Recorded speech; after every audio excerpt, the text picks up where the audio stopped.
안녕하세요. 나미야 사연데이트입니다. 오늘도 찾아와 주셔서 반갑고 감사합니다. 자, 오늘 첫 번째 사연자님, 지금껏 살아오면서 범했던 가장 큰 실수이자 선택에 대한 이야기를 허심탄회하게 보내주셨습니다. 다소 무거운 이야기여서 읽으면서 저도 마음이 조금 무거워졌는데요. 어떤 사연일지 다 같이 들어볼게요.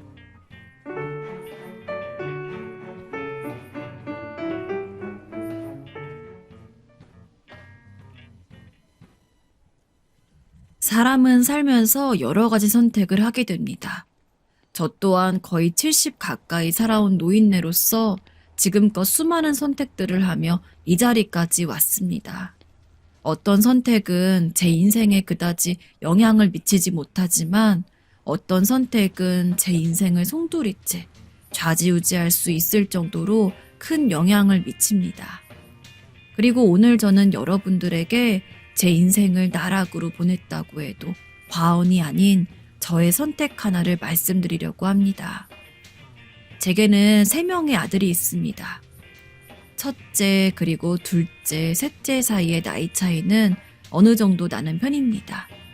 지금은 하늘나라에 갔지만 젊었을 시절 아내와 연애를 했을 때 전 솔직한 심정으로 아내와 결혼을 할 생각 자체가 없었습니다. 아내를 그만큼 사랑하지 않는다거나의 문제가 아니었습니다.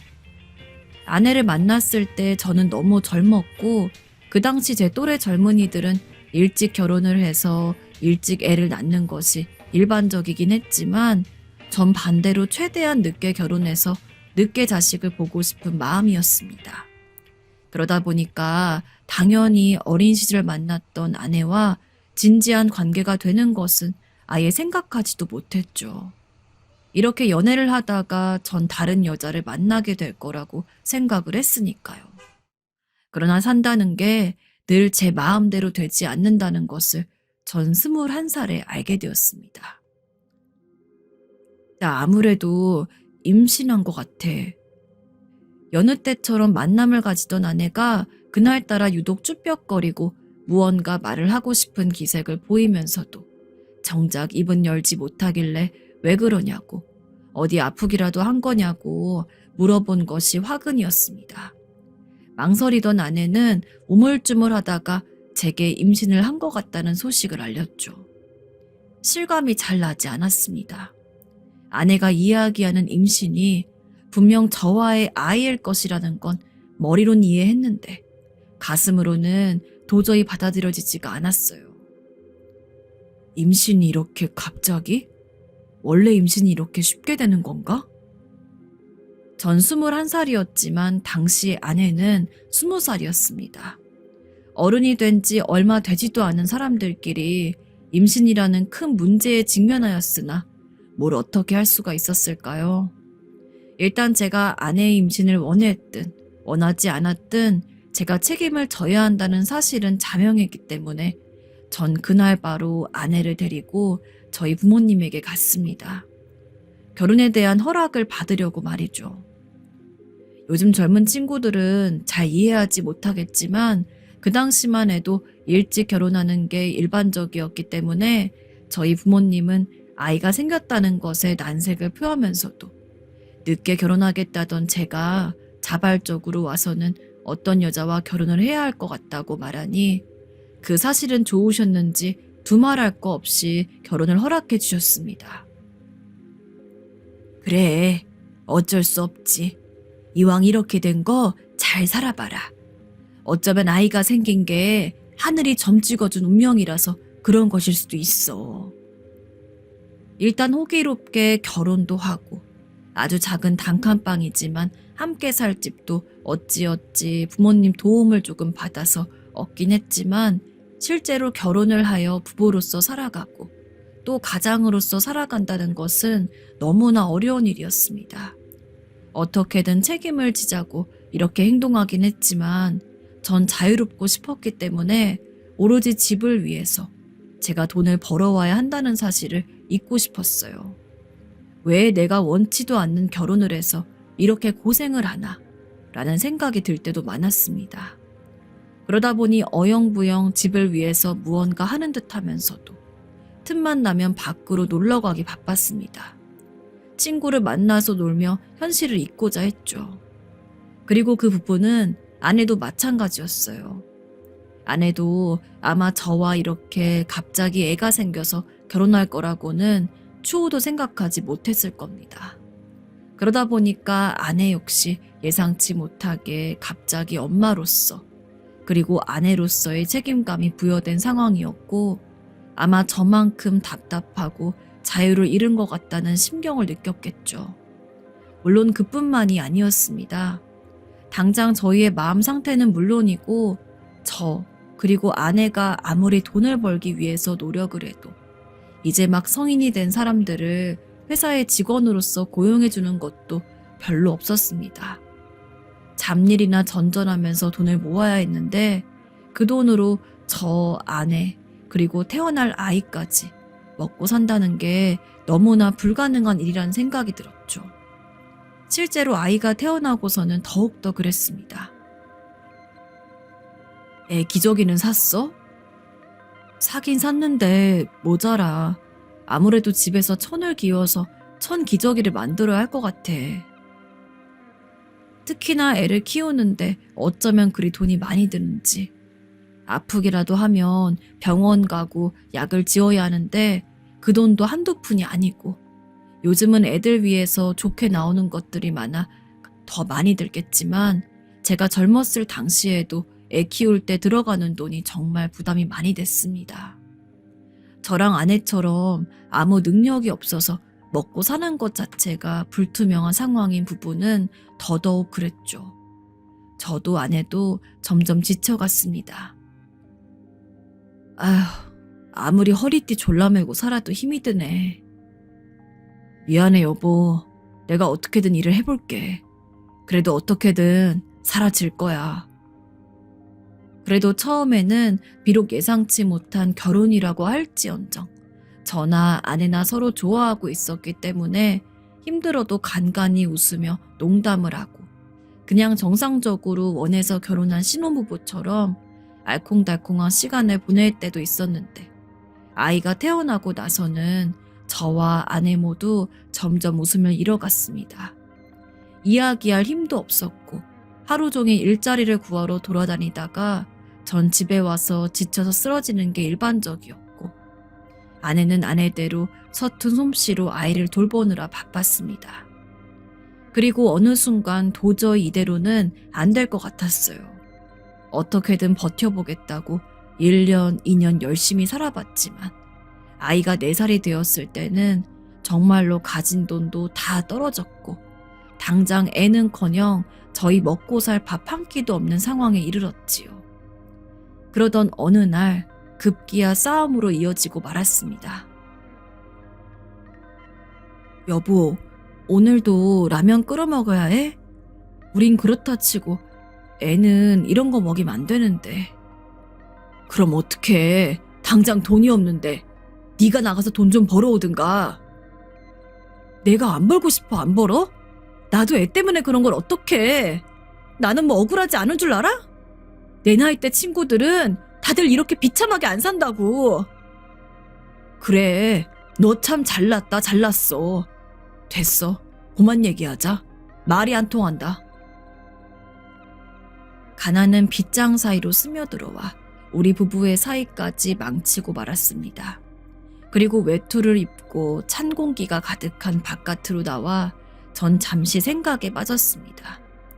이걸 어떻게 해야 할지, 도대체 이 사태를 어찌 해결해야 할지.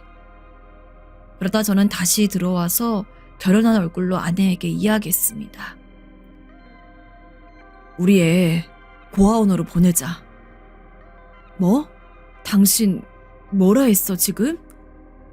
우리 애 이런 환경에서 살다가는 우리도 불행해지고 애도 불행해질 거야. 정상적인 부모였다면, 일반적인 부모였다면 아무리 상황이 어려워도 낳은 자식을 책임지기 위해서 끝까지 노력했을 수도 있을 겁니다. 하지만 이기적이고 못된 저는 그러고 싶지가 않았습니다. 사실 몇 년간 아이랑 함께하며 당연히 내 애라는 생각에 정은 들었지만 그럼에도 여전히 이 아이가 저와 아내 모두 예상하지 못하게 생긴 아이이기에 우리가 이렇게 힘들게 살아가고 있다는 것에 대한 작은 원망이 들었습니다. 아버지로선 완전히 자격 실격이었죠. 아내는 제 말이 무척이나 충격적인 모양이었습니다. 아무리 우리가 힘들어도 그렇지 어떻게 애를 고아원을 보내자고 해. 나도 생각 많이 해봤어. 우리가 적게나마 여유가 있었으면 나도 그렇게 이야기 안 했을 거야. 하지만 지금 현실을 봐. 당장 일도 제대로 안 구해지는데 어떻게 새 식구가 살아갈 거야? 차라리 이렇게 부모한테 제대로 된 관리도 받지 못하면서 클 바에는 고아원에 가는 게 낫다고. 우리 버는 돈의 대부분이 아이에게 들어가니까 계속해서 허덕이는 악순환이 반복되잖아. 맨날 끼니조차 제대로 해결 못하고. 안 돼. 그래도 그건 안 돼. 아내는 제 말에 아이를 뺏기지 않기 위해 더 꼭 세차게 껴안았지만 이미 아내의 눈동자도 저만큼이나 동요하고 있었습니다. 그리고 악역은 제가 해야 했어요. 몇 날 며칠 계속된 저의 설득에 결국 아내도 넘어왔습니다. 아내는 그나마 저보다 아이에 대한 책임감이 더 있었기 때문에 끝까지 아이를 보내고 싶어 하지 않았지만 그러면서도 제 말이 틀리지 않았다는 것은 은연중에 인정하고 있었을 거예요. 그렇게 저희는 아이의 4살 생일 전날 고아원에 아이를 맡겼습니다. 미안하다. 정말 미안해. 꼭 찾으러 올게. 엄마가 꼭 찾으러 올게. 아내는 울면서 아이에게 사탕 하나를 쥐어줬지만 전 그러지 않았어요. 그렇게 맡기면서 제가 처음 느꼈던 감정은 후련함이었어요. 물론 미안함이 없다면 거짓말이겠죠. 그러나 그 당시에도 아직 철이 없던 저는 아이를 그렇게 부모 손에서 떠나보내야 한다는 것에 대한 죄책감보단 당장 내가 아이에게서 벗어나서 자유의 몸이 되었다는 사실이 더 크게 다가왔습니다. 그런 자유로움은 제게 무슨 일이든 할 수 있게 해주더군요. 그 뒤에 전 아내와 결혼 생활을 유지하면서 작은 사업을 하나 시작했습니다. 이대로 잡일이나 전전해서는 절대 돈을 많이 벌 수 없을 거라는 위기감 때문이었어요. 사업을 시작하는 것이 어렵지 않은 것은 아니었지만 일단 뭐라도 어떻게든 해보자는 생각이 컸습니다. 아내 역시 걱정이 있었지만 제가 그렇게까지 단호하게 사업을 하겠다고 하니까 자기도 도와주겠다면서 저를 보조해 주었어요. 잔인하지만 그렇게 일에 집중하다 보니 자연스럽게 제가 고아원에 맡긴 첫째 아들 역시 잊혀져 갔죠. 그렇게 약 8년, 삽시간에 대박이 터진 것은 아니지만 꾸준히 성장해 나갔던 제 사업은 8년째가 되는 해에 이제 완전히 안정적이라고 해도 과언이 아닐 정도로 기반이 탄탄하게 잡혀서 전 이제 부자라고 부를 수 있을 정도로 많은 재산을 쌓았습니다. 밥 한 끼 먹을 돈이 없어서 굶었던 과거가 언제라는 듯 이제는 어지간히 비싼 음식을 먹어도 재산에는 타격 하나 없을 정도였고 저와 아내는 비싼 옷, 비싼 물건들을 사서 그동안 즐기지 못했던 여유를 마음껏 누렸습니다. 경제적인 자유는 제게 그동안 누리지 못했던 큰 행복을 가져다 주었습니다. 그런데 어느 날 아내가 이야기하더군요.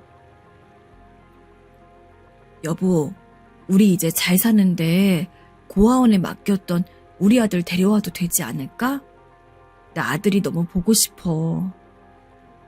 아들을 아예 잊고 있었던 저와 달리 아내는 그 바쁜 와중에도 아이 생각이 문득문득 났나 봅니다.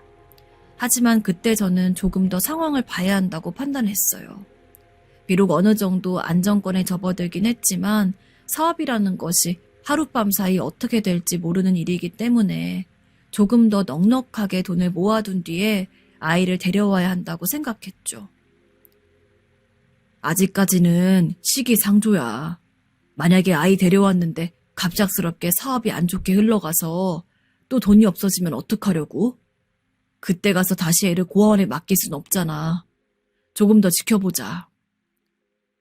그 지켜보자는 시기가 1년, 2년 하염없이 흘렀습니다. 그리고 그 사이에 저는 아내와의 사이에서 두 자식을 더 낳았어요.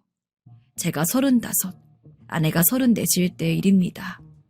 이런 말조차 변명이겠지만 자식이 둘이 더 생기다 보니까 자연스럽게 어려운 시절 나왔던 첫째를 등한시하게 되더군요. 그때 낳았던 첫째는 제가 원치 않게 생겼던 아이였고, 뒤늦게 낳은 둘째와 셋째는 저와 아내가 모두 아이를 낳고 싶다고 생각을 했을 때 생긴 아이여서 그런지 첫째와는 다르게 둘째, 셋째는 정말 진정으로 내 자식이란 생각에 정도 많이 가고 그랬습니다. 정말 천인공노할 일이지만 당시 저는 첫째 생각을 하면서도 첫째를 다시 집으로 데려오겠다는 판단은 하지 않았어요. 나이를 먹었음에도 아직 철이 없는 무책임한 생각을 가지고 있었죠. 어차피 우리랑 산 지도 오래됐는데 고아원 생활에 더 익숙해지지 않았을까?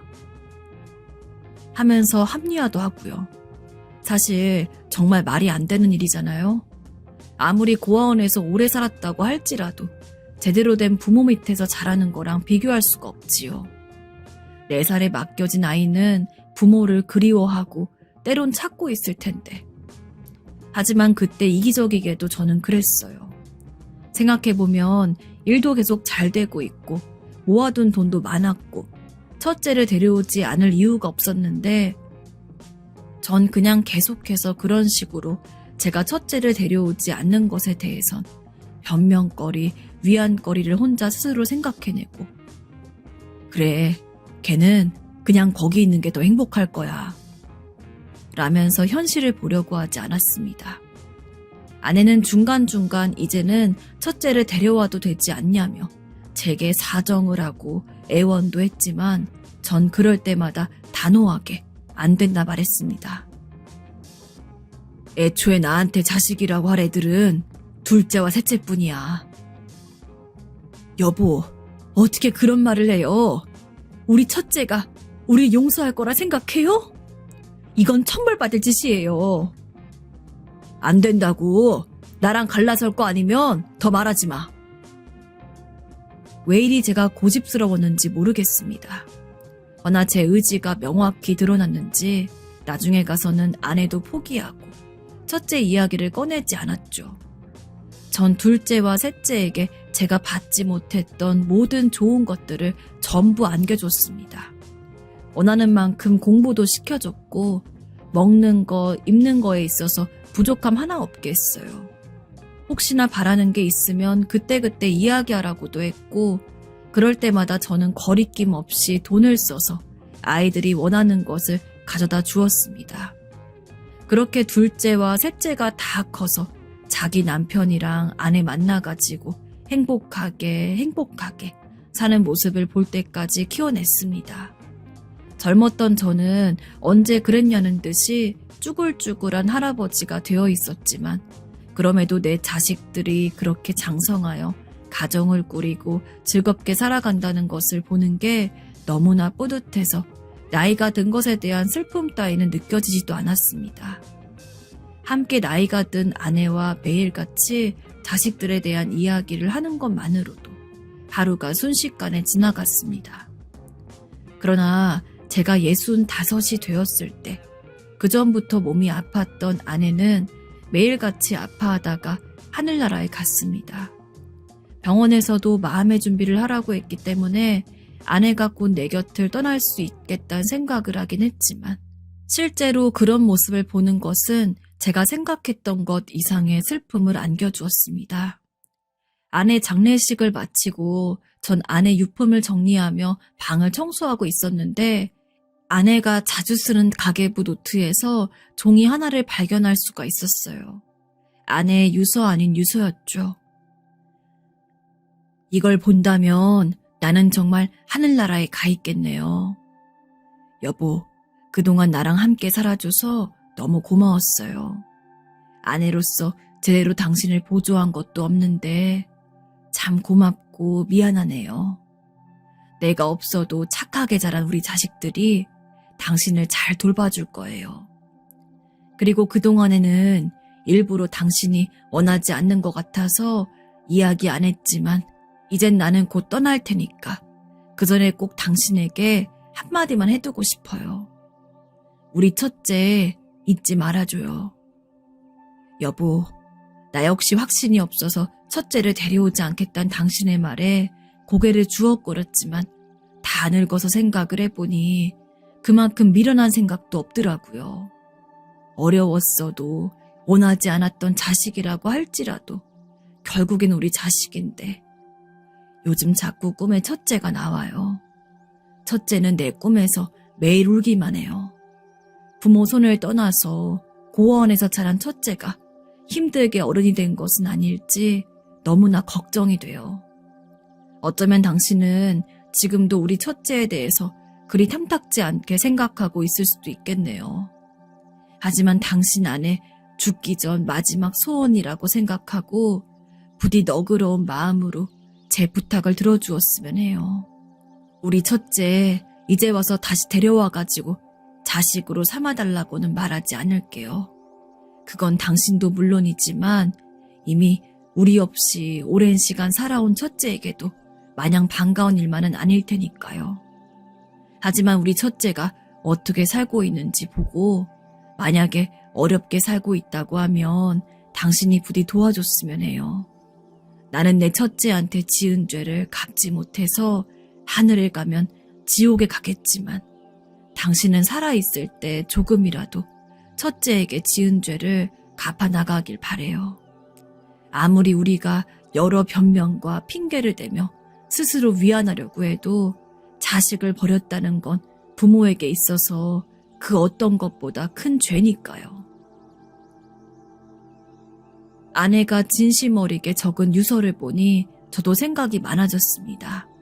그리고 한동안 잊고 있었던, 어쩌면 제가 일부러 잊으려고 노력했던 걸지도 몰랐던 첫째에 대한 고민과 저조차도 무어라 단정 지을 수 없는 여러 가지 감정들이 일렁였습니다. 이제는 정말로 모든 일상에 여유가 생겼다고 판단이 들어서 그런 걸까요? 참 양심 없게도 저는 그 나이가 되어서야 첫째에게 했던 제 행동이 너무나 가혹한 행위, 그 이상이었다는 것을 인정하게 되었습니다. 참 이상하게도 그때서야 참회의 눈물이 줄줄 흐르더라고요. 제 자신이 생각하기에도 제 이런 모습이 너무나 업처구니 없고 황당하게 느껴졌습니다. 하지만 뒤늦게 흘린 눈물은 마치 그가 제가 외면해왔던 죗값을 치르려는 듯이 계속해서 제 뺨을 적셨어요. 그렇게 한참을 울고 나서 다음날 저는 첫째 행방을 찾기 위해서 수소문을 했습니다. 둘째와 셋째에게는 첫째에 대한 이야기를 한 적이 없기 때문에 오롯이 제가 찾아야 했어요. 한참 둘째와 셋째를 키우면서 첫째가 어디서 무엇을 하고 있는지를 알아보지 않았기 때문에 오랜 시간 연락이 끊긴 첫째에 대해서 찾는 것은 어려운 일이었습니다. 그러나 오랜 시간을 들이면 안 되는 일이 없다고 전 심부름센터도 찾아가 보고 하여 얼마 안가 아들의 행방을 알 수 있었습니다. 하지만 기껏 찾은 첫째 아들의 마지막 행방은 저를 차디찬 땅굴 속으로 들어가게 만들었습니다. 뭐라고요? 우리 아들이 어떻게 됐다고요? 말씀드리기 죄송하지만 이미 오래전 사망하셨습니다. 아니, 어떻게 네가 납골당에 있을 수 있느냐? 아이고, 내가 나쁜 놈이다. 내가 나쁜 놈이야. 이럴 줄 알았으면 더 빨리 너를 찾을걸. 납골당이었습니다. 뒤이어 알게 됐지만 첫째는 스스로 극단적인 선택을 한 것이었죠. 믿을 수 없는 결과에 전 제대로 정신도 차리지 못한 상태로 아들이 있다는 납골당에 찾아갔고 그곳에서 익숙한 아들의 이름 석자와 아들의 사진을 보고서야 정말로 내 아들이 죽었다는 사실을 받아들이게 되었습니다. 납골당에는 어른이 된 아들의 사진과 어릴 적의 아들 사진이 같이 있었는데 어른이 된 사진에서도 어릴 때 모습이 고스란히 남아있더군요. 그 모습을 보니까 더욱더 가슴이 찢어질 것만 같았습니다. 그리고 집으로 돌아오는 길에 정말 무슨 생각으로 버스를 타고 집까지 향했는지 기억도 나지 않아요. 내가 키운 자식들은 살면서 고생 한 번 안 하고 늘 부족함 없이 키워서 행복하게 성인이 되어 자기 가족까지 꾸렸는데 내가 버린 아들은 사랑 한 번 받지 못하고 커서 이렇게 극단적인 선택을 했구나. 집에 가서도 계속해서 첫째가 생각이 났습니다. 이미 이뤄질 수 없는 일이지만 자꾸 가정을 해보게 되더라고요. 만약 내가 더 일찍 첫째 아들을 찾았으면 어땠을까? 아니 그냥 애초에 첫째를 그렇게 버리지 말고 힘들어도 끌어안고 내 자식처럼 생각하며 키웠으면 어땠을까? 이제는 다 지난 일이고 그런 가정을 해봤자 절대 이루어질 수 없는 거란 걸 머리론 알면서도 매일매일 끊임없이 그런 생각들을 했습니다. 그렇지 않으면 첫째 아들이 이렇게 허망하게 떠난 것에 제가 미쳐버릴 것만 같았어요. 내 아들 다른 가족은 없었을까? 그러다 문득 제 아들이 그 나이까지 홀로 살아오다가 극단적인 선택을 했는지가 궁금해졌습니다. 그래서 저는 아들이 살면서 친하게 지냈던 지인들을 포함하여 아들의 인간관계에 대해서 조사를 해보았어요. 그리고 충격적인 사실을 알게 되었습니다. 아들에게는 아직 초등학생인 어린 딸과 아들과 비슷한 나이의 아내가 있었던 거예요. 혹시나 싶은 마음에 했던 조사이긴 하지만 내심 아들에게 다른 가족이 있었다면 그런 선택을 하진 않았을 거라고 확신했던 저에게는 충격에 충격을 거듭한 일이었습니다. 대체 내 아들은 얼마나 사는 것이 힘들었길래 아내와 딸이 있는데도 그런 선택을 해야 했던 것일까? 가슴이 더욱 아팠습니다. 아주 어렴풋한 기억 속에 첫째는 어린 나이에도 부모를 생각할 줄 아는 애였어요. 저희 집이 가난했다는 것을 아이도 알고 있었기 때문에 그 흔한 반찬 투정 한번 부리지 않았고 간식을 사달라고 떼를 쓴 적도 없었습니다. 그때는 그게 너무나 당연했는데 나중에 시간이 지나서 문득 돌이켜보니까 그 어린아이가 그때도 저희 눈치를 보고 있었다는 걸 알 수가 있더군요. 분명 그런 착한 심성으로 자라났으니 자기 딸과 아내에게도 좋은 아버지이자 남편이었을 텐데 그런 딸과 아내를 두고 홀로 떠나는 것을 선택한 아들의 심정이 어땠을지 저로선 상상도 가지 않았습니다. 첫째 생각에 너무나 힘들었지만 일단 제가 할 수 있는 일을 해야 했습니다. 그래서 저는 제 존재 자체도 몰랐을 며느리를 찾아갔어요. 물론 제가 아들의 아버지임을 밝힐 생각은 없었습니다. 그저 아내의 유언은 첫째가 힘들게 살고 있다면 도와달라는 거였는데 제가 도와줘야 할 첫째는 죽었으니 그런 첫째가 남기고 간 며느리와 손녀라도 제가 지원을 해주는 것이 최소한의 인간된 도리라고 생각했기 때문이었습니다. 누구세요? 직접 며느리와 손녀 얼굴을 보니 가슴이 먹먹해서 순간 아무 말도 못할 뻔했습니다. 30년은 좋게 돼 보이는 낡은 빌라에서 초라한 모습으로 날 맞이한 며느리의 모습을 보니 이 모습도 결국은 나 때문이구나라는 자책감이 들었습니다. 그리고 옆에서 날 쳐다보고 있는 손녀의 얼굴을 보니 눈시울이 붉어지는 걸 참을 수 없었습니다. 손녀는 처음 봤지만 왠지 나에게 할아버지 왔냐고 물어볼 것만 같았어요. 핏줄은 어디서든 끌리는 법이라는데 정말 그 말이 맞기라도 한 듯이 끌리더군요. 내가 너의 친할아버지다 라고 외치고 싶었지만 저 같은 죄인인 사람이 어떻게 그런 말을 할 수가 있겠습니까? 애써 흘러나오려는 눈물을 거두고 본론으로 들어갔습니다. 저는 남편분한테 도움을 많이 받은 노인입니다. 은혜를 갚고 싶었는데 좋지 않은 일이 있었단 소식을 들어 이렇게 아내 되시는 분에게나마 은혜를 갚고자 찾아왔습니다. 라고 이야기를 하며 현금으로 미리 뽑아둔 1억을 건네주었습니다. 네? 아니 이렇게 큰 돈을 누구시길래? 그냥 묻지 마시고 받아주십시오. 이렇게 큰 돈은 받을 수 없다며 거절하는 며느리에게 어거지로 1억을 쥐어주고 돌아오는 길. 하도 많이 울어서 이젠 눈물이 나지 않을 거라고 생각했는데 또다시 아들 생각이 나서 전 가슴을 부여잡고 오열했습니다. 사실 이렇게 사연을 정리해서 보내게 된 것도 혼자 품고 있기에는 죄책감에 너무 힘들었기 때문입니다. 아마 제 이야기를 들으신 분들은 천륜을 저버린 저를 욕하시겠죠. 저도 그렇게 생각합니다. 저보다 훨씬 어린아이가 힘들 건 생각도 못하고 오로지 나 살자고 그런 선택을 한 저. 분명 지옥에 떨어지겠죠. 하지만 지옥에 가도 상관없습니다. 그저 먼저 간 첫째가 저 같은 나쁜 아비 만나서 너무 고생한 게 미안한 마음뿐이에요. 첫째는 천국에 가 있겠죠. 언젠가 제가 죽어서 하늘에서라도 한번 만날 기회가 있다면 그때는 꼭 첫째에게 너무나 미안했다고 사과를 하고 싶습니다. 네, 두 번째 사연입니다.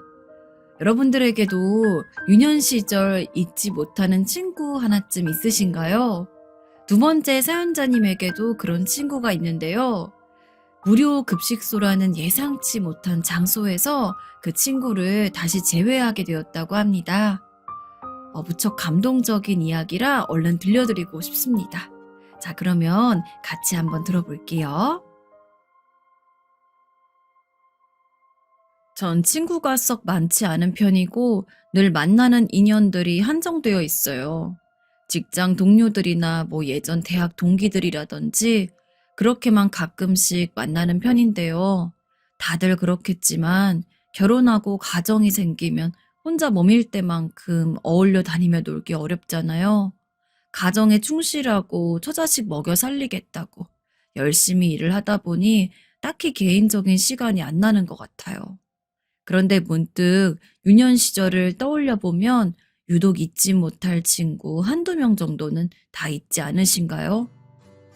전 특별히 뭐가 있다 싶은 유년기를 보내진 않았어요. 그냥 평범한 생활을 이어오고 있었는데 그러던 와중에 중학교 시절 우리 반에서 튀는 친구가 한 명 있었답니다. 날라리거나 말썽을 피운다거나 하는 건 아니지만 왠지 모르게 어린애가 되게 무게 있고 신비감이 있어서 다들 희한한 애라고 생각했었어요. 바로 민우라는 애였는데 맨날 교실 뒷자리에 조용히 앉아있고 딱히 존재감을 나타내진 않았어요. 그런데 그 친구가 어느 날 저에게 갑자기 말을 걸어오는 거예요. 다들 시선이 집중돼서 저와 그 친구를 보게 되었어요. 왜냐면 이 친구는 대놓고 행동하진 않아도 학교 안에서 꽤 소문이 많았던 애거든요. 싸움을 엄청 잘한다든지 선생님한테 대들었는데 선생님이 얘를 겁내서 못 건드린다든지 그런 말들이 많았어요. 그런데 반에서 지극히 평범하다 못해 한 반에 한두 명씩은 꼭 있을 것 같은 저 같은 애에게 얘가 말을 걸어오니까 당연히 놀랄 수밖에요. 저도 그때 얼마나 놀랬는지 말을 더듬으면서 대답했어요. 왜? 무슨 일이야? 그런데 그 친구는 정말 조금의 미동도 없이 저를 바라보면서 손가락으로 가리키더군요. 그만아, 다 읽었어? 나도 좀 빌려주라. 그 말에 저를 비롯해서 주변에 있는 애들까지 동시에 고개가 돌아갔고 제 책상 한 귀퉁이에 있는 만화책이 보였어요. 전날 집 근처 대여점에서 빌려왔던 스포츠 만화였는데요. 이때 얘가 은근 무섭기도 하고 그리고 전혀 생각지 못한 접촉이 생겨서 그런지 너무 긴장이 되더라고요.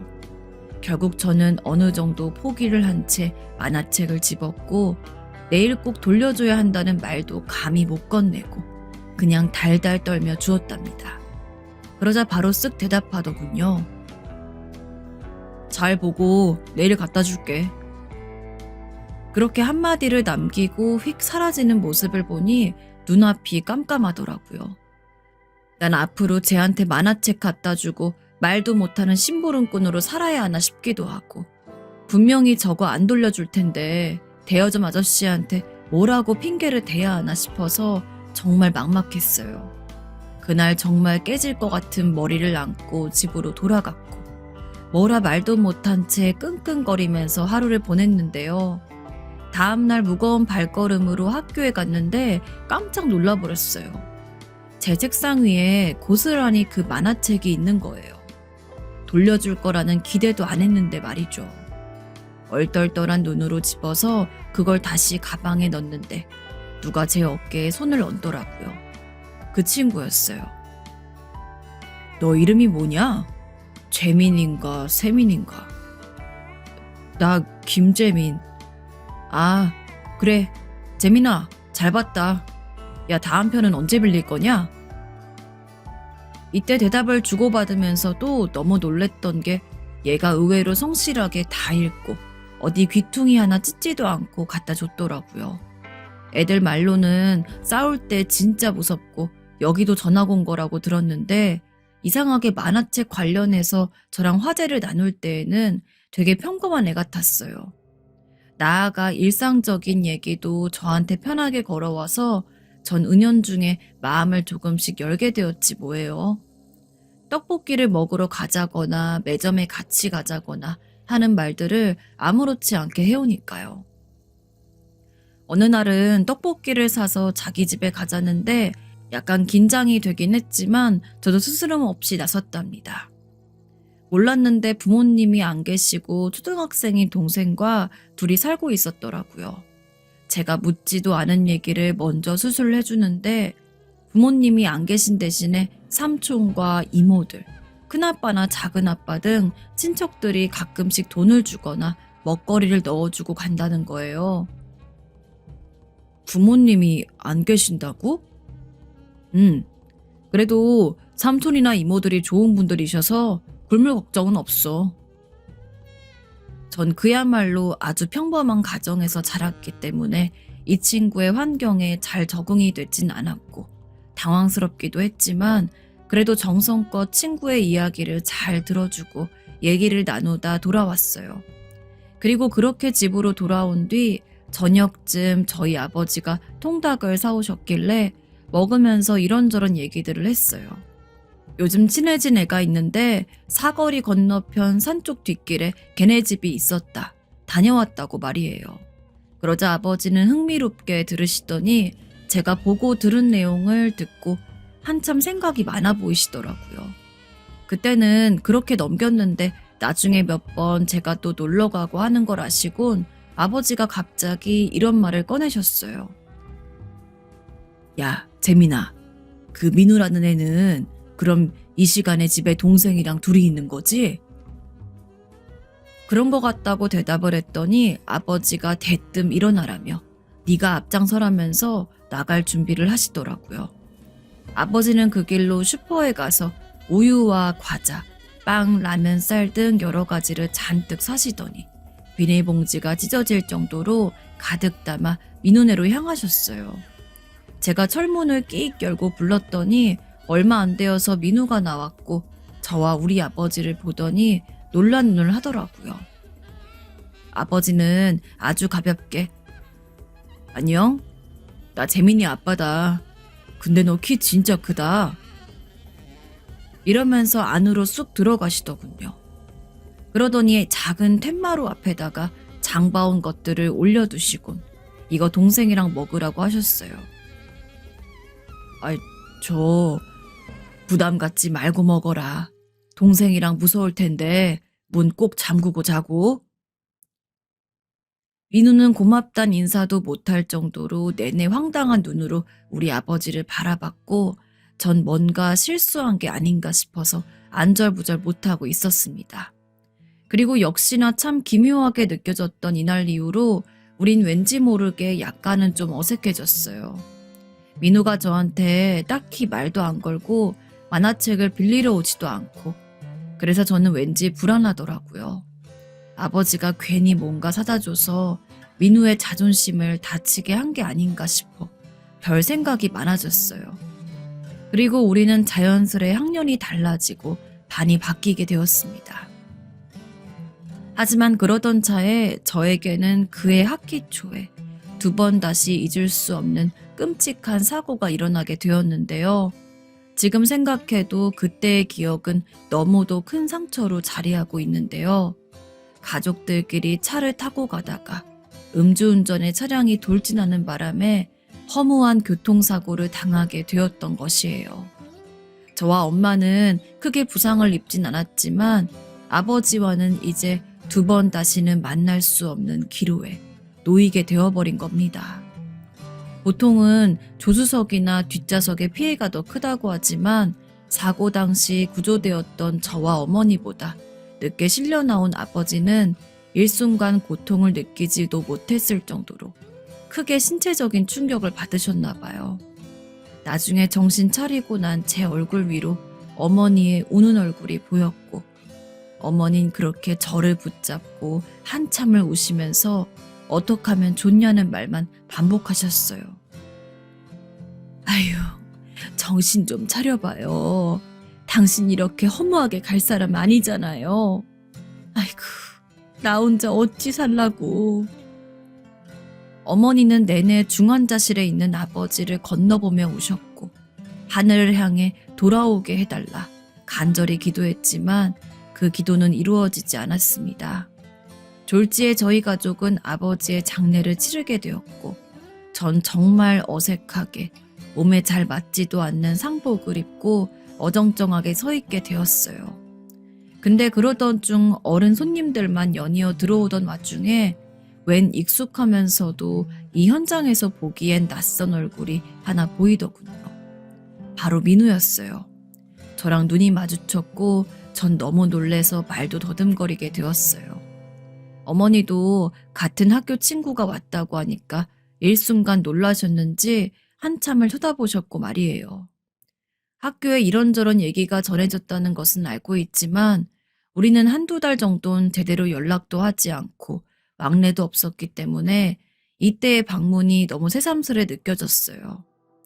하지만 이때 민우가 왜 그랬는지 이해가 가질 않지만 장례식 3일 내내 꼬박 왔고 저랑 같이 있어 주었어요.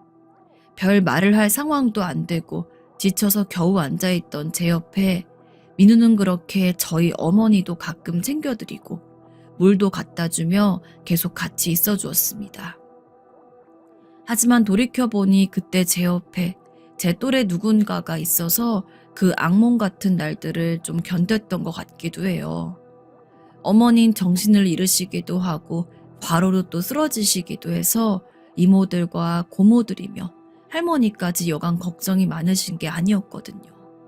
자식인 제가 있는데도 감정을 추스르지 못하실 정도로 괴로워하셨고 다들 저만 보면 불쌍하다, 안 됐다 하면서 울어대기 바쁜데 그런 상황이 지치고 슬프다 못해 나중엔 짜증스럽더라고요. 그렇게 장례를 치르고 난 뒤 어머니의 컨디션이 많이 악화되었기 때문에 결국 저는 전학을 가게 되었어요. 좀 더 떨어진 이모들이 살고 있는 동네로 넘어가게 되었기 때문에 결국엔 기존 학교 친구들, 더불어 그때 홀로 와주었던 민우와도 연락이 완연히 끊기게 되었죠. 이상하게 당시 친했던 친구들도 있고 제가 새로이 전학을 가서 고등학교에 갔을 때도 꽤 잘 지냈던 무리들이 있는데 민우에 대한 생각이 전 참 깊게 남아 있어요. 이후로 제가 대학을 가고 군대를 가고 직장에 다니고 결혼을 하고 자식을 낳고 어쩌고 하는 동안 그런 일상 속에서 어쩌다 한 번쯤은 적어도 5년에 한 번쯤은 민우를 떠올릴 정도였어요. 그리고 전 평범하게 직장 생활을 하며 딸 하나를 키우면서 살았습니다. 제 와이프와는 소개로 만났고 제가 꽤 반해서 따라다녀 결혼을 하게 된 케이스인데요. 딱히 남의 인생에 관심 없이 살고 있는 저와 달리 와이프는 오지랖이 넓은 건지 맨날 그렇게 봉사활동이며 동네 지역 아줌마들과 함께하는 고아원 행사, 구청에서 열리는 벼룩시장 이런 걸 다니더라고요. 가는 건 좋은데 그 시간마다 제가 애를 봐야 하니 주말마다 쉬려다가도 힘들어서 한숨이 팍팍 나오기도 하고 차라리 이럴 바엔 세 가족 다 같이 움직이자는 말도 했었는데요. 그러던 어느 날 와이프가 어느 지역에서 하는 무료 배식 행사가 있는데 같이 가자는 거예요. 우리 딸은 친정에 맡겨두면 되니까 당신이 와서 무거운 것도 좀 같이 들어주고 배식도 해줘. 이번엔 좀 남자 힘이 필요하거든요. 나 혼자 하기도 벅차서. 부탁 들어줄 거죠? 우리 와이프는 요리도 잘하고 저한테도 살갑고 다 좋은 사람이긴 한데 가끔씩 이렇게 자기가 결정한 걸 통보식으로 말할 때가 있어서 그게 늘 불만이었어요.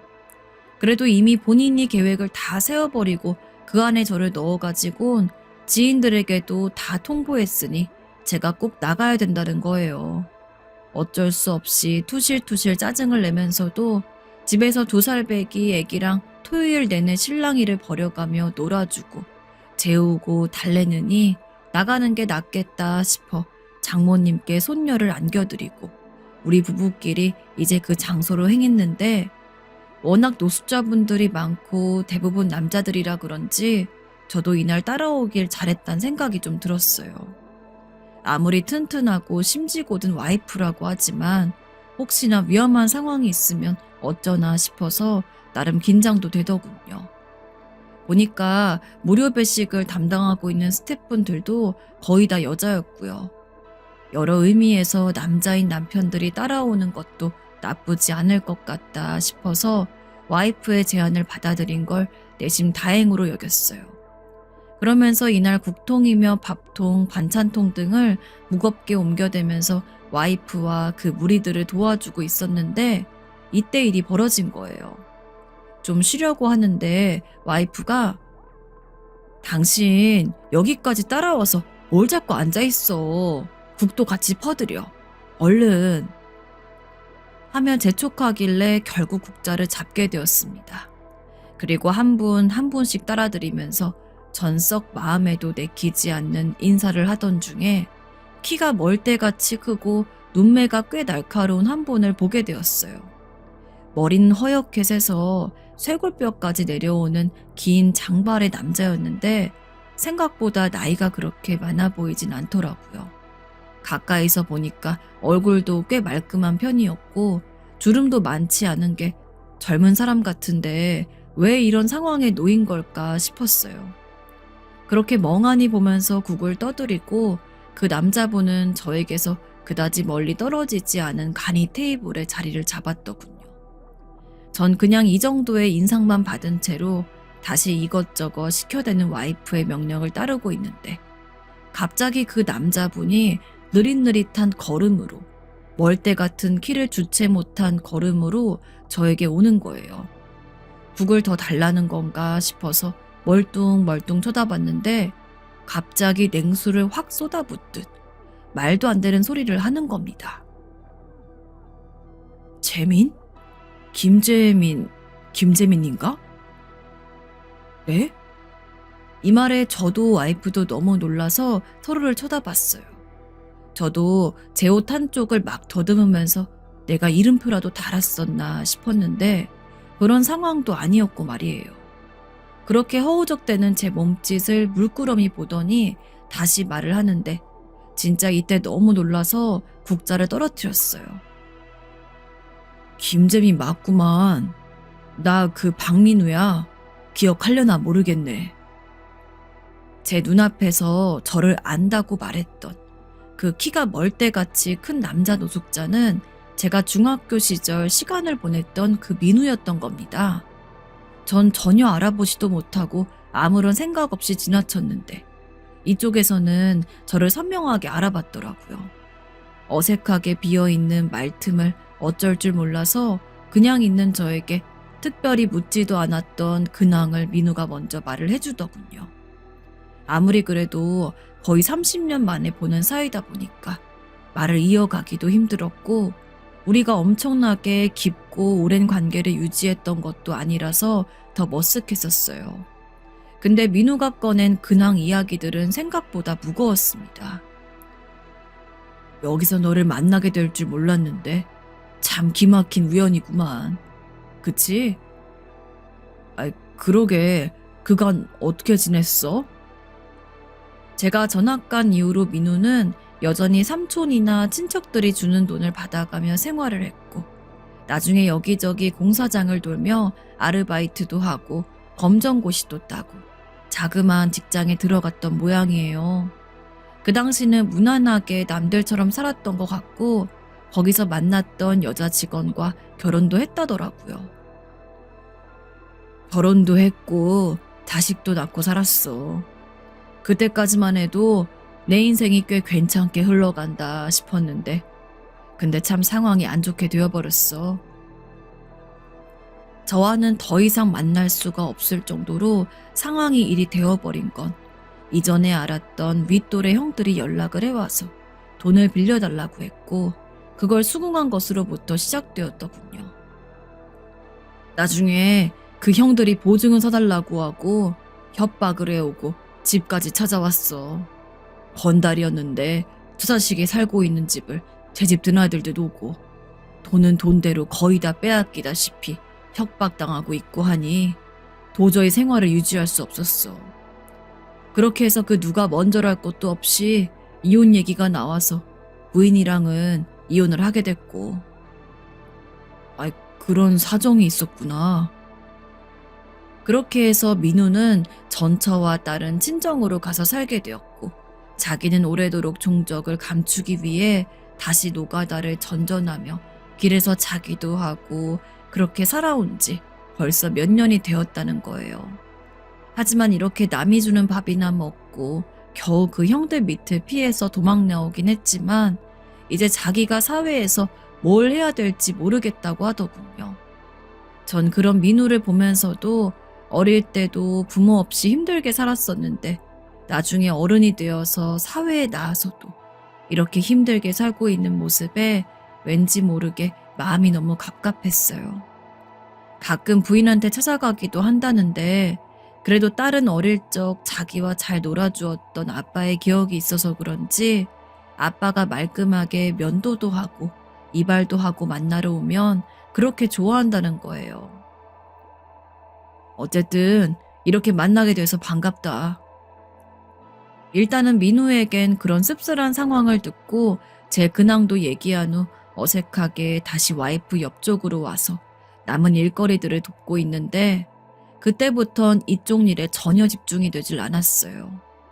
그 사이 자리를 털고 일어나려는 민우를 보고 있는데 훌쩍 큰 키에 대충 입고 있는 옷 매무새며 어릴 적 모습들이 자꾸 머릿속으로 밀려 들어오더라고요. 저도 딸을 키우고 있고 딸과 적지 않은 시간을 보내서 그런지 아빠로서 자식을 바라보고 있을 민우의 모습이 마음에 걸렸습니다.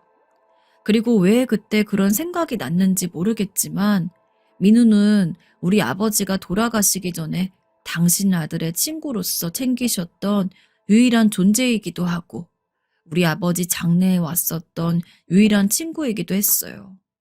왠지 저와 이 친구 사이에는 아버지라는 아주 거대하고 묵직한 단어가 연결지어 주는 듯한 느낌이 들었어요.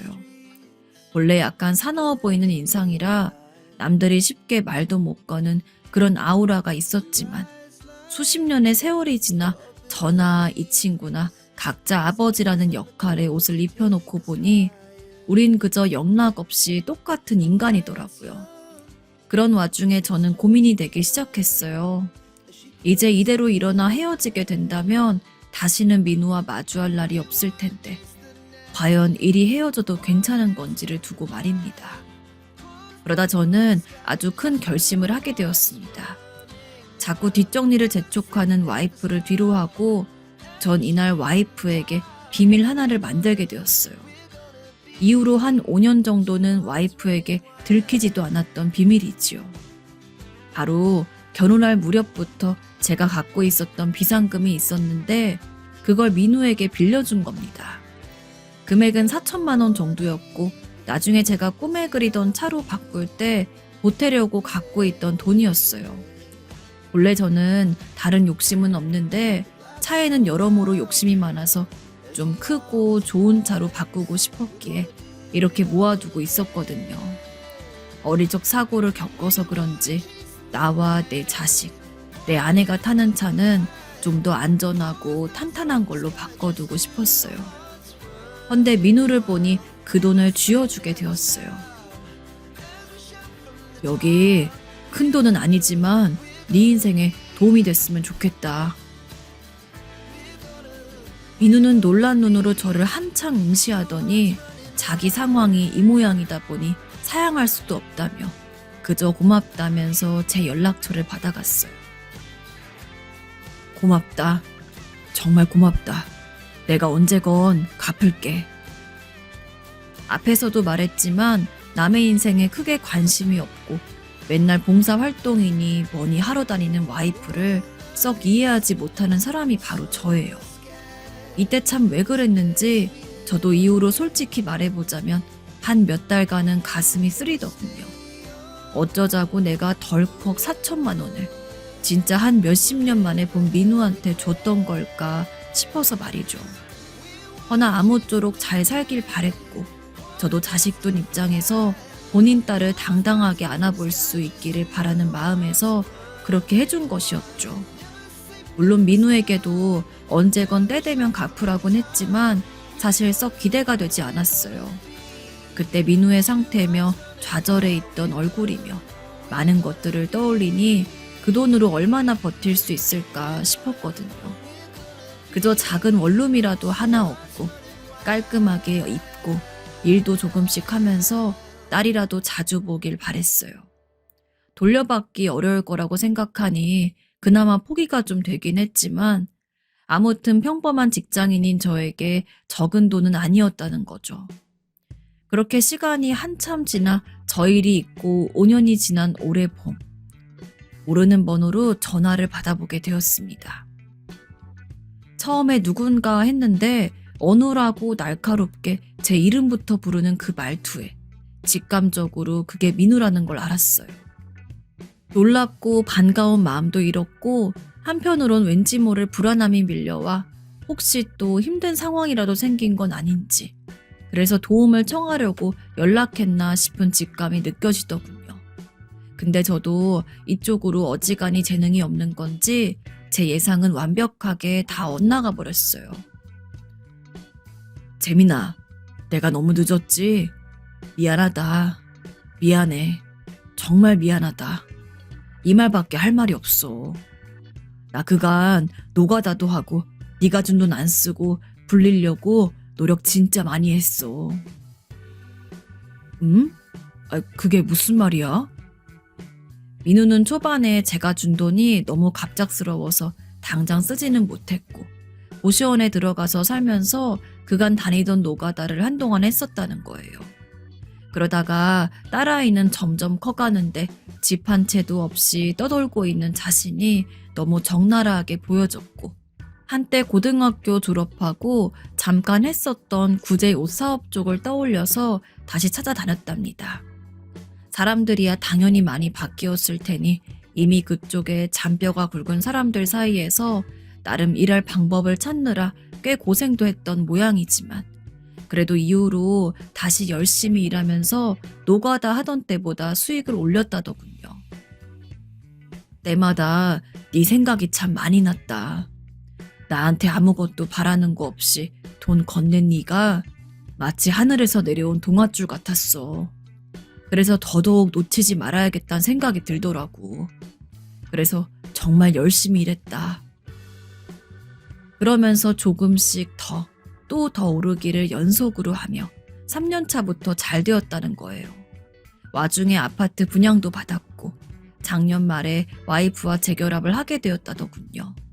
그리고 지금은 안정적으로 새 가족이서 살고 있는데 이제야 숨을 돌리고 돈도 어느 정도 채워졌을 쯤 제 생각이 나서 연락을 해온 거예요. 그간 진즉 연락을 했어야 했는데 죽기 살기로 일하며 그쪽 판에서 살아남으려고 버티다 보니 일단 가족과 같이 다시 살게 되는 게 목적이었기에 차마 신경을 못 썼다더라고요. 그러면서 미안하다며 저에게 빌린 돈을 갚겠다면서 계좌번호를 알려달라고 하더군요. 말로는 빌린 돈을 그대로 갚겠다고 하더니 제가 확인하게 된 돈은 4천만 원이 아니라 1억이었어요. 마음 같아선 더 주고 싶지만 일단은 여기까지가 내가 줄 수 있는 한도야. 고맙다 친구야. 이 말밖엔 할 말이 없다. 전 아무런 말을 할 수가 없었습니다. 눈시울이 벌개지고 코끝이 시큰해졌죠. 친구도 안정하고 자리 잡느라 신경 쓸 게 많을 텐데 저에게 이자까지 더 얹어서 갚아준 겁니다. 재결합하고 난 뒤 가족끼리 해야 할 것들이 참 많은 것 같다며 올해가 가기 전에 가족들끼리 만나자고 하는데 기분이 참 이상했어요. 나를 잊지 않고 찾아준 친구에게 고맙기도 하고 성공한 친구가 대견하기도 하고 때론 이렇게까지 노력을 했던 친구 민우의 노력에 대해서 끝까지 아무런 사심 없이 믿어주고 지원해주지 못했던 제 모습이 떠올라서 부끄럽기도 했습니다. 허나 그건 그것대로 아쉽지만 어찌되었건 민우가 저렇게 다시 발돋움을 해서 가족들과 같이 살게 된 것은 정말 축하할 일이라고 생각해요. 그리고 그때서야 와이프에게 자초지종을 털어놓으니 상금의 존재나 빌려줬던 사실 자체를 몰랐기에 일단 화부터 내더라고요. 아니 당신은 어떻게 그런 사실을 나한테 말 안 할 수가 있어? 미안해 여보. 당신이 화낼까봐. 하지만 다행히 아내는 제 옛날 일부터 쭉 말을 했더니 더 이상 화를 내진 않았어요. 그리고 친구 도와준 건 잘한 것 같다고 칭찬도 해주더군요. 올해가 가기 전 민우를 한번 만나기로 했는데 무슨 이야기를 나눌지 기대가 됩니다. 오랜만에 만나 이어진 이 인연, 돌고 돌아 만난 이 인연이 신기하면서도 감사하고 그렇습니다.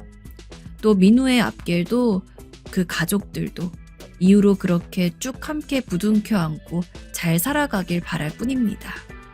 여기까지 함께 들어주셔서 감사드리고 모두 감기 조심하시고 가족들과 평범하지만 행복한 날들 잘 누리며 살아가셨으면 좋겠습니다.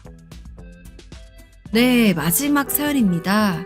마지막 사연자님, 2년이라고 생각했던 결혼 생활에서 큰 상처를 받으시고 분노 어린 마음에 남편에게 기막힌 복수를 하셨다고 합니다. 이 사연 참 드라마 같은 사연이었는데요. 어떤 사연이 있었을지 한번 같이 들어보겠습니다. 생각해보면 저는 어렸을 적부터 아주 짧은 연애를 하더라도 늘 손해보는 연애를 하고 살았던 것 같습니다. 제 성격상 좋아하는 사람, 사랑하는 사람에게는 아까운 것 하나도 없이 다 퍼주는 스타일이었고 때때로는 제 스스로에게 손해가 오는 상황에서도 오로지 상대방 하나만을 생각하며 제 손해는 기꺼이 감수하는 좋게 말하면 헌신적이고 나쁘게 말하면 바보 같은 성격이죠. 그런 제 성격을 알고 제가 해주는 것에 대해 고마움을 느끼는 사람과 연애를 했을 때는 정말 아무런 문제가 없었습니다. 하지만 문제는 이런 저를 오히려 이용해 먹으려고 하고 어떻게 해야 저를 이용해서 본인이 더욱더 이득을 얻을 수 있을지만을 고민하는 남자들을 만났을 때입니다. 그때는 진짜 마음고생 굉장히 많이 했어요. 언제나 헤어지고 나서야 그 남자가 저를 써먹을 대로 써먹고 버렸다는 걸 알게 되었고 나중에 가서는 연애를 할 때 그런 나쁜 남자들은 만나지 말아야지. 앞으로는 더 이상 그 누구에게도 내가 가진 걸 다 퍼주지 않을 거야. 라고 다짐을 해도 제 버릇 걔 못 준다고 한평생을 그렇게 살아온 저로서는 단번에 그런 제 성향을 바꾸기가 너무 어려웠습니다. 그리고 제가 그런 나쁘게 끝난 연애를 할 때마다 언제나 저를 걱정해 준 것은 아버지입니다. 참고로 말씀드리자면 저에게는 어머니가 안 계십니다. 아버지와의 연애를 즐기던 어머니는 제가 뱃속에 있음을 알게 되고 기꺼이 저를 키우기로 마음을 먹고 출산까지 하였지만 나중에 마음이 바뀌었던 건지 결국 아버지와 저를 두고 도망가 버렸고 아직 제대로 젖도 못 된 저를 힘들게 키우신 사람이 아버지예요. 저희 아버지는 제가 태어나고 어머니가 도망간 뒤로는 저를 키우기 위해서 건실하게 일하셨지만 사실 어머니랑 연애를 할 당시만 해도 아버지는 건달로서 그 동네에서 이름만 대면 다 아는 조직의 꽤나 높은 직급의 사람이었다고 합니다. 전 어릴 적부터 그 사실을 알고 있었지만 단 한 번도 아버지에 대해서 나쁜 생각을 가져본 적이 없어요. 왜냐하면 저희 아버지는 다른 사람은 어떨지 모르겠지만 딸인 저에게는 너무나 좋은 분이셨거든요. 앞으로 연애를 하고 남자를 만날 때는 이 사람이 정말 괜찮은 사람인지 100번, 1000번은 더 확인하고 만나라. 그렇게 확인하고 만나도 나쁜 놈인 경우가 허다한데 너는 가만히 보면 좋아하는 사람이면 물불을 안 가리고 덤버드는 성격이 있어. 그런 성격이 결국에 너한테 독이 된다는 걸 잊어선 안 된다. 덩치도 우락부락하고 팔뚝엔 엄청나게 큰 문신도 있고 확실히 건달로서 살아온 세월을 어떻게 할 순 없기 때문에 아버진 겉으로 보았을 때는 일반적인 사람들이 가까이 다가오기 싫어할 만한 그런 외양을 갖추고 계셨어요. 그러나 비록 겉은 그렇다고 할지라도 딸인 저에게 진심 어린 조언을 해주실 수 있는 만큼 똑똑하신 분이었습니다. 실제로 조직 생활을 할 때도 보통 건달들은 배운 거 없고 힘만 센 멍청이라는 편견이 있는데 저희 아버지는 학창시절에 성적도 굉장히 좋았고 책도 많이 읽는 모범생이었다가 어떤 일을 계기로 건달이 되셔서 그런지 일반적인 사람들이랑 지식 차이가 별로 없는 편이셨어요. 그래서 대충 문신만 안 보이게 하고 아버지와 대화를 나누는 사람들의 대부분은 아버지가 그냥 겉만 조금 험상궂게 생긴 사람이라고 생각을 하지 설마 소시적에 건달일을 했던 사람이라고는 추호도 생각하지 못하곤 했죠. 아무튼 아버지에 대한 소개가 조금 길어졌는데 지금부터 제게 있었던 이야기를 하려면 아버지가 어떤 일을 하셨는지에 대한 소개가 필수적이어서 먼저 열심히 설명을 드렸어요. 제가 이렇게 제 이야기를 사연으로 정리해서 보내게 된 이유는 따로 있습니다. 전 35살에 결혼을 하게 되었어요. 일주일 한 달도 안 되는 짧은 연애, 1년 혹은 2년 정도 되는 일반적인 연애를 여러 번 거쳐서 만나게 된 남편이었습니다. 남편에 대해서도 할 말이 참 많아요. 왜냐하면 제가 수많은 남자들 사이에서 남편을 선택하게 된 이유가 있거든요. 일단 저는 어떤 사람 만날 때 늘 제가 먼저 호감을 표시하는 편이었습니다. 그런데 그동안 해왔던 연애들 중에서 유일하게 남편이 제게 먼저 다가왔던 케이스였어요. 당시 저는 남편이 저에게 다가오기 전에 남편에게 호감을 가지고 있었고 그랬기 때문에 내가 언제쯤 다가가는 게 좋을까라고 생각을 하면서 말 그대로 간을 보고 있는 상황이었습니다. 그런데 그런 상황에서 남편이 먼저 다가와가지고는 너무 마음에 드는데 계속 만나볼 수 있을까요? 라고 이야기를 하니 저 역시 그런 경험은 처음이라 일반적인 때보다도 더욱더 깊이 남편에게 빠져들게 되었죠. 심지어 남편은 정말 완벽한 사람이었습니다. 사람이 완벽해봤자 얼마나 완벽하냐고 그렇게 이야기를 하겠지만 당시 제가 보았을 때 남편은 돈도 잘 벌고 성격도 너무 좋고 얼굴도 잘생기고 심지어는 집안까지 무척이나 좋은 사람이었어요.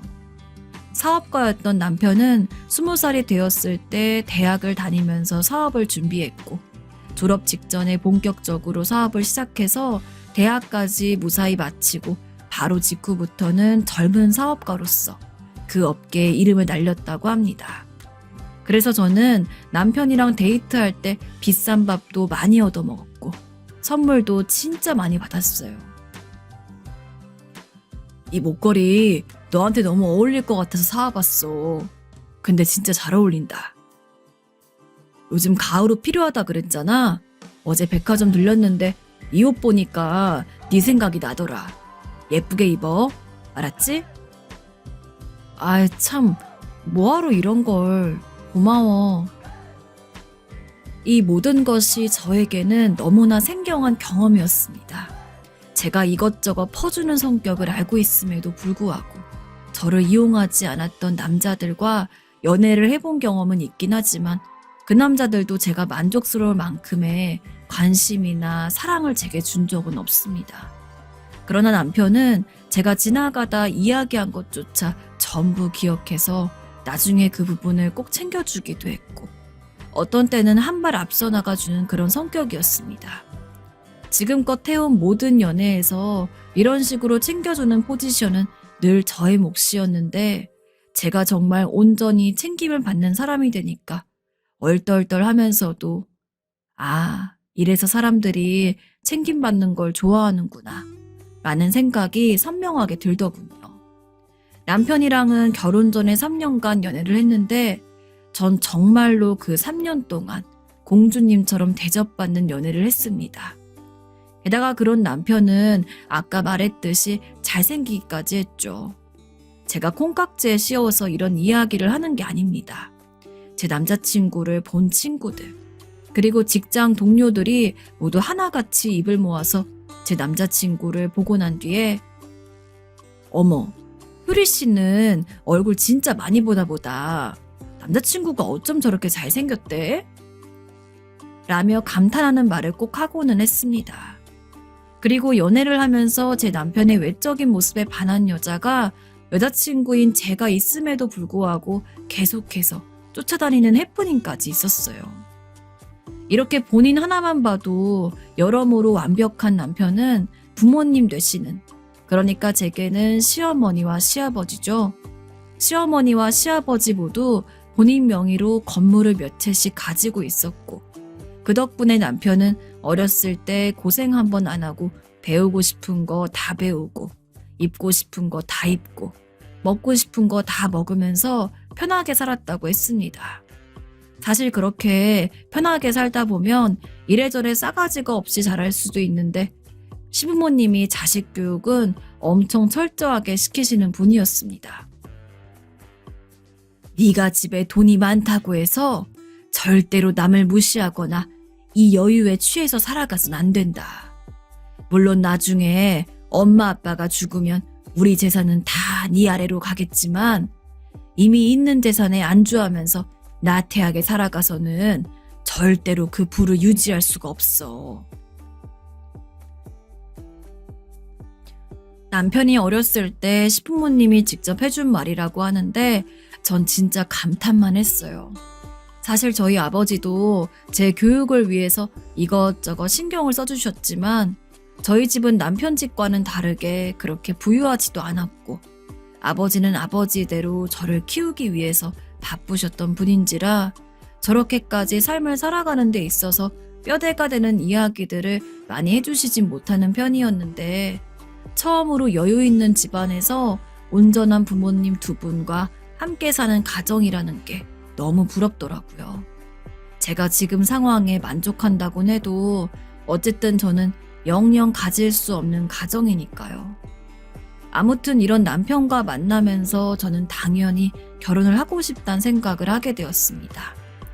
그동안의 연애에서도 사귀었던 남자친구와 언젠가는 결혼을 할 수도 있지 않을까 라는 상상을 한 번씩 해보긴 했지만 이토록 진지하게 결혼에 대해서 고려해보고 실제로 현실적인 미래를 꿈꾸어 본 적은 처음이었어요.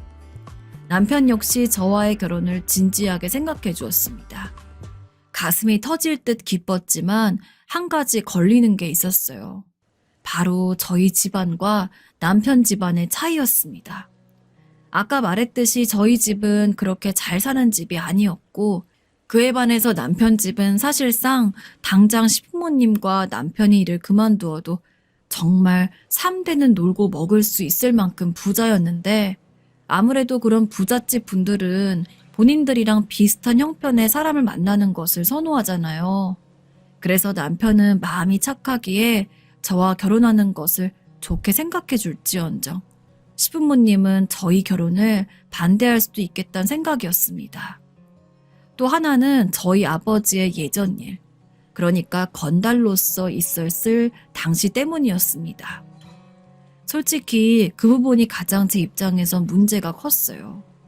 돈이 없는 거야 어떻게 해결한다고 해도 시부모님 입장에서 본인 아들 며느리 될 사람의 아버지가 건달인 적이 있었다니 근본도 없는 집안이라면서 욕을 할 것 같았습니다. 혼자 여러모로 고민을 해보았지만 도저히 답이 나오지 않았어요. 왜냐하면 제 남편도 저희 아버지가 건달이었다는 거는 모르고 있었거든요. 언젠가 이야기를 해야 할까 싶긴 했지만 막상 그런 이야기를 해야 할 시기가 다가오니 너무 겁이 나고 두려웠습니다. 우리 아버지가 건달이었다는 걸 알게 되면 남자친구랑 헤어지게 되는 거 아닐까? 결국 저는 아버지에게 이야기를 했어요. 지금 사귀고 있는 사람이랑 결혼을 하고 싶다. 근데 나는 남편 될 사람 입장에서 그리고 시부모님 될 사람 입장에서 아버지의 과거를 그렇게 반기지 않을 것 같다고. 혹시 아버지만 괜찮으면 아버지가 건달이었다는 사실을 숨겨도 되냐고 말이죠. 자식으로서 엄연히 아버지가 보내왔던 시간들을 통째로 모른 척하고 넘어간다는 게 저로서도 마음이 영 좋지만은 않았습니다. 하지만 저는 그만큼 간절했어요. 남편과의 결혼이. 그리고 다행히도 아버진 이렇게 말씀해 주셨어요. 괜찮다. 네 마음 가는 대로 해도 된다. 내가 아무리 지금은 건달짓을 안 하고 있다고 하더라도 예전에 했다는 건 변하지 않으니까.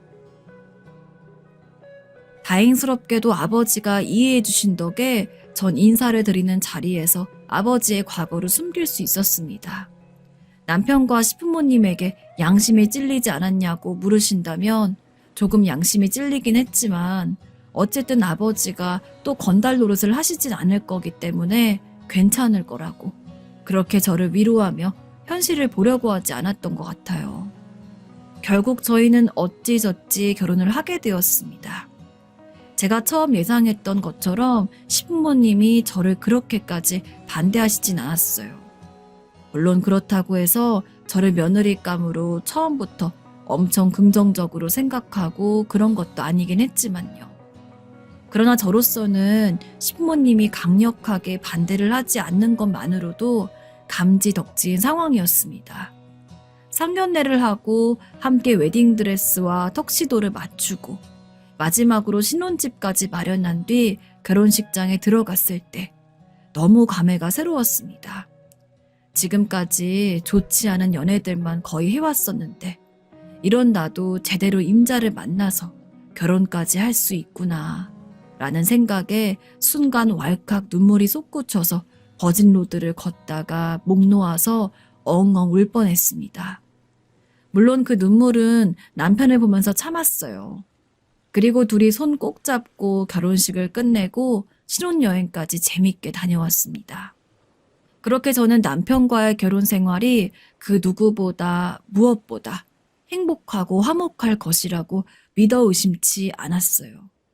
제가 연애 당시 봐온 남편의 모습이라면 정말 늙어 죽을 때까지 아무런 문제 없이 잘 살 수 있을 것 같았거든요. 그러나 결혼을 한 지 반년도 안 돼서 저를 의심하게 만들 만한 문제들이 터졌습니다. 가장 큰 문제는 연락 문제였어요. 사실 많은 부부들 사이에서도 혹은 부부가 되기 전 연인 사이에서도 연락 문제는 참 중요하잖아요. 특히나 야근을 한다거나 회식이 잡혔을 때 사귀는 사람에게 혹은 배우자에게 미리 그 사실을 이야기하는 건 기본 중에 기본이라고 생각해요. 왜냐하면 아무 말도 없이 연락이 안 되면 그 상대방은 걱정을 할 수밖에 없으니까요. 참고로 제 남편은 연애 시절에만 해도 그런 연락을 정말 꼬박꼬박 해주는 사람이었습니다. 그리고 결혼하고 나서도 반년까지 문제가 없었어요. 근데 그 이후부터 자꾸 연락을 안 하고 늦게 들어오는 날들이 많아졌습니다. 당신 오늘 왜 이렇게 늦었어? 나 오늘 야근할 일이 갑작스럽게 생겨가지고. 뭐야, 그러면 연락을 좀 주지. 나는 혹시 무슨 일이라도 생겼나 해서 걱정했잖아. 미안, 너무 바빠가지고 깜빡했어. 다음엔 꼭 챙길게. 한두 번은 당연히 저도 아무렇지 않게 넘어갔습니다. 사람이 일이 너무 바쁘다 보면 연락 같은 것도 까먹을 수 있는 거니까요. 하지만 10번을 늦는다고 치면 한두 번을 빼고 8번은 연락 없이 늦게 귀가하는 날들이 이어졌습니다. 제가 아무리 그럴 때마다 남편을 붙잡고 바빠도 문자 한 통만 남겨. 그냥 짧게 늦게 들어간다는 말만 해도 되니까. 라고 이야기를 해도 남편은 그때만 고개를 끄덕일 뿐 또 그날이 지나면은 아무 말도 없이 늦게 들어오고는 했습니다. 처음에는 그게 설마 남편이 불미스러운 일을 저지르는 것의 징조라고는 생각도 못했어요. 그냥 남편이 결혼을 하고 나니까 나한테 좀 소홀해졌나? 어떡하지? 라는 걱정뿐이었죠. 그러나 저는 얼마 안 가 알게 되었습니다. 이 사태가 단순히 남편이 제게 소홀해진 것이 아니라 다른 쪽으로 눈을 돌리고 있기 때문이었다는 것을요.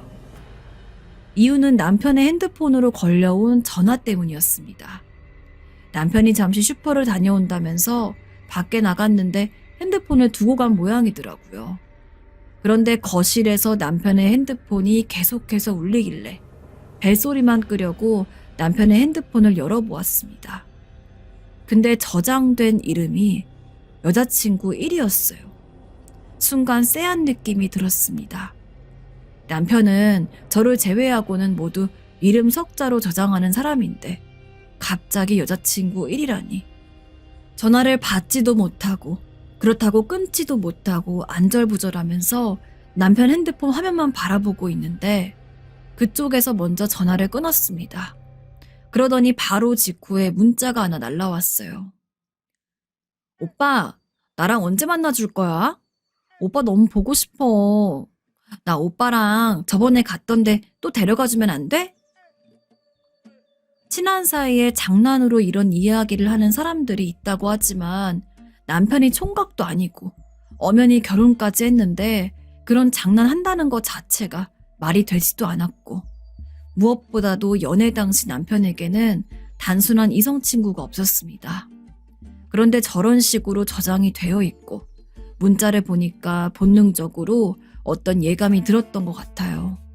그래서 저는 남편이 들어오기 전에 황급히 남편의 문자 내역과 카카오톡 메시지 내역들을 전부 살펴보았습니다. 그리고 저는 거기서 남편이 저 몰래 다른 여자와 나누었던 달콤한 말들을 여과 없이 제 눈에 담아야 했죠. 우리 애기 언제 만날까? 나 오늘은 야근한다고 핑계대면 되니까 우리 애기 보러 가고 싶어. 알겠어 자기야. 얼른 와. 내가 전에 사준 옷 입고 기다려. 알았지? 언제나 저만을 바라보고 생각해주는 남편이라고 생각했기 때문에 그 충격은 더할 나위 없었습니다. 심지어 남편은 저와 결혼하기 전, 그러니까 연애를 하고 있던 시절부터 다른 여자와 바람을 피고 있었던 모양이더라고요. 남편을 감쪽같이 믿고 있던 저로서는 이 사실이 도저히 믿기지가 않았습니다. 심지어 제 충격은 여기서 끝이 아니었습니다. 여자친구 2, 3, 4? 이게 다 뭐야? 네, 이름에서부터 아셨겠지만 남편이 바람을 피고 있는 여자는 한 명이 아니었습니다. 무려 3명이 더 있어서 총 4명이었어요. 평생을 믿고 맡길 수 있고 사랑할 거라고 생각했던 남편이 일순간에 구제불능 쓰레기로 보였습니다. 저로선 당장 그 여자들을 어떻게 할 힘도 없고 남편을 잡아서 뭐라고 할 능력도 없었기 때문에 전 이 상황을 어떻게 해결해야 될지에 대한 고민을 많이 했어요. 다른 분들이 보면 멍청하다고 이야기를 해도 할 말이 없지만 그런 상황에서도 저는 남편과 이혼을 하고 싶지 않았습니다. 구체적으로 왜 이혼을 하고 싶지 않냐고 물어보면 사실 저도 명확하게 하나의 이유를 꼭 짚지 못하겠어요. 하지만 어찌됐든 힘들게 한 결혼이고 이 사람만큼 나를 챙겨줄 사람이 없다는 생각이 아직까지는 신락 같은 희망으로 남아있었기 때문에 규칙은 잘 잡아서 단속을 한다면 남편이 정신을 차리고 저만 볼 거라고 생각했습니다. 물론 그러려면 일단 남편이 바람을 핀 사실을 제가 알고 있음을 알리고 제대로 말을 해야 했죠. 그래서 남편이 돌아온 즉시 핸드폰을 내밀며 발뺌하지 못하게 하고선 말했습니다. 당신 언제부터야? 언제부터 이 여자친구 1, 2, 3을 키우고 멋대로 다리를 걸치고 있었던 거야? 미쳤어, 당신?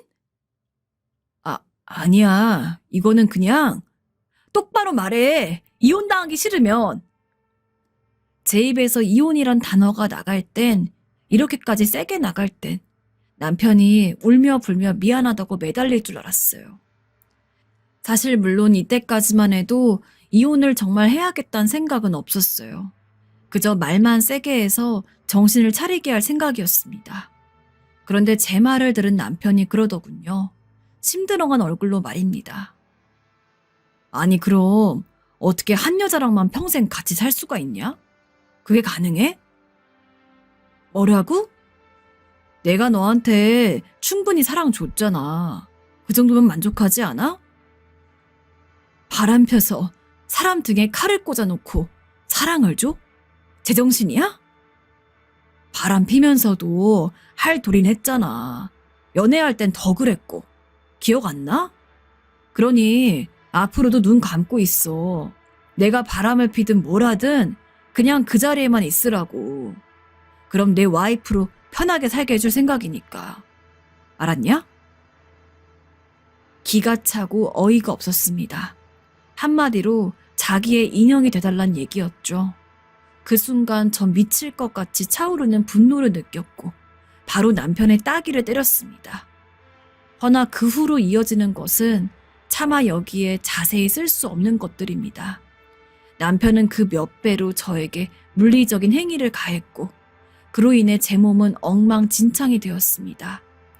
남편은 그래놓고도 그러니까 왜 아는 체를 해서 이 지경을 만드냐? 네가 자초한 거야. 라는 말을 남긴 뒤 나갔습니다. 제 머릿속엔 복수라는 단어밖에 생각이 나지 않았습니다. 어떻게든 저 인간을 망치고 싶었어요. 그러나 복수라는 게 그리 쉽지 않았습니다. 저 혼자서는 도저히 아무런 생각도 나지 않았어요. 부들부들 배신감으로 몸은 떨려오는데 눈물만 미친 듯이 나고 생각은 나지 않았어요. 그때 문득 저는 아버지가 떠올랐습니다. 정확히는 아버지가 과거에 건달일을 했다는 것이요. 아빠, 나 좀 살려줘. 아빠 어떡하면 좋아? 전 그래서 남편 몰래 아버지를 찾아가서 구구절절 어떤 상황인지를 이야기했고 아버진 노발대발하며 그놈을 죽이겠다고 난리였습니다. 아버지는 몇 시간을 진정을 못하고 노발대발하시다가 겨우 차분해진 뒤 저를 꼭 안아주셨어요. 내가 어떻게 해보마. 너는 그냥 가만히 집에 있어라. 그러고는 붉게 상기된 얼굴로 밖으로 나가셨어요. 아버지가 돌아오실 때까지 그간 저는 아무 생각하지 않으려 했으며 숨을 죽이고 울기만 했어요. 그리고 그로부터 딱 3시간 뒤 저는 눈탱이가 밤탱이가 된 채로 제 앞에서 무릎을 꿇고 싹싹 빌며 다신 그러지 않겠다고 울며 용서를 구하는 남편을 볼 수 있었습니다. 여보, 정말 미안해. 나 한 번만 살려줘. 자기 아버지가 미안해. 아무튼 절대 안 그럴게. 자기한테 손도 안 댈게. 바람도 안 필게. 제발. 아버지는 건달 시절 친하게 지내던 후배들을 불러 모은 뒤 남편에게 어디 음습한 뒷골목 같은 장소로 나오라고 한 모양이에요. 물론 남편이 그 사실을 알면 안 되니까 장인어른으로서 사이랑 긴밀하게 할 말이 있다고 혼자 나와달란 식으로 남편을 속인 것 같고요.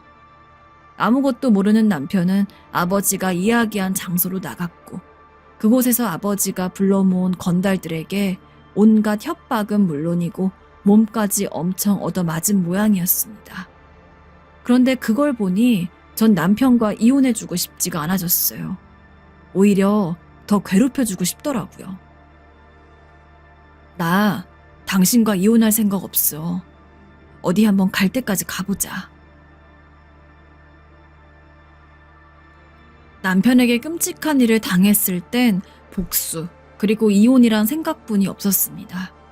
근데 남편이 일이 싹싹 비니 이상하게도 저조차 이해하기 힘든 마음이 생기더라고요. 아버지도 제 말에 당황하신 것 같지만 바짝 도끼에 오른 전 이혼해주지 않겠다고 선언했고 남편의 눈에 두려움이 비쳤습니다. 아버지도 제 말뜻을 알아들으신 건지 고개를 끄덕이시더군요. 내가 우리 딸이 너랑 이혼할 생각이 없다고 하니 참는다. 근데 다음에 또 이런 문제로 내 딸 힘들게 하면 그때는 내 딸이 이혼을 하고 싶어 하든 안 하고 싶어 하든 그거랑 상관없이 아주 땅에 묻어버릴 줄 알아라. 눈물 콧물을 빼며 남편은 절대 그러지 않겠다고 아버지 앞에서 약속했고 아버진 그런 남편을 용서해주는 대신에 아버지 집, 그러니까 제 친정집에서 저희 부부가 3년간을 아버지와 함께 사는 조건으로 일시적인 용서를 해주겠다고 했습니다. 아마 아버지는 그렇게 본인이 감시를 하고 싶어 하시는 것 같았어요. 남편은 아버지가 무서워 이혼하고 싶어 했지만 전 그마저도 절대 안 된다고 못 박은 뒤 신혼집을 팔고 저희 친정집으로 들어가서 살게 되었습니다. 그리고 아버지는 남편에게 통금 시간을 정해주고 만약에 통금 시간을 넘겨야 하는 어쩔 수 없는 일이 있으면 그 사유랑 증거까지 매번 일일이 보고하도록 만들었어요. 요즘은 가끔 그런 남편을 보면 안쓰럽다는 마음이 들다가도 남편이 저 몰래 4명의 여자랑 바람핀 거, 그리고 제게 했던 막말들을 생각하면 계속 이렇게 옆에서 두고두고 제 아버지 눈치 보게 하며 괴롭혀주고 싶습니다. 참 저도 한편으론 좀 못된 구석이 있는 것 같다는 생각이 드는데요. 아마 배우자의 바람에 대한 상처를 겪으신 분들이라면 제 마음을 이해해 줄 것 같기도 합니다. 남편과는 앞으로 어떻게 할 계획이냐고요? 남편이 설사 이혼 생각을 접는다 하더라도 정신 차릴 거란 기대도 생각도 안 합니다. 이미 구제불능 쓰레기니까요. 단 이렇게 1년 정도는 괴롭혀주다가 위자료 잔뜩 받아내어 이혼할 계획입니다. 여러분들에게 드리고 싶은 말은 이 사연을 통해서 사람을 무작정 믿으면 안 된다는 것, 그 말을 하고 싶었습니다. 저 또한 이번 일로 그 소중한 교훈을 얻은 것 같고요. 아무쪼록 지금껏 사연 들어주신 여러분들 들어주셔서 감사하고 여러분들의 가정엔 화목이 있길 진심으로 바라겠습니다.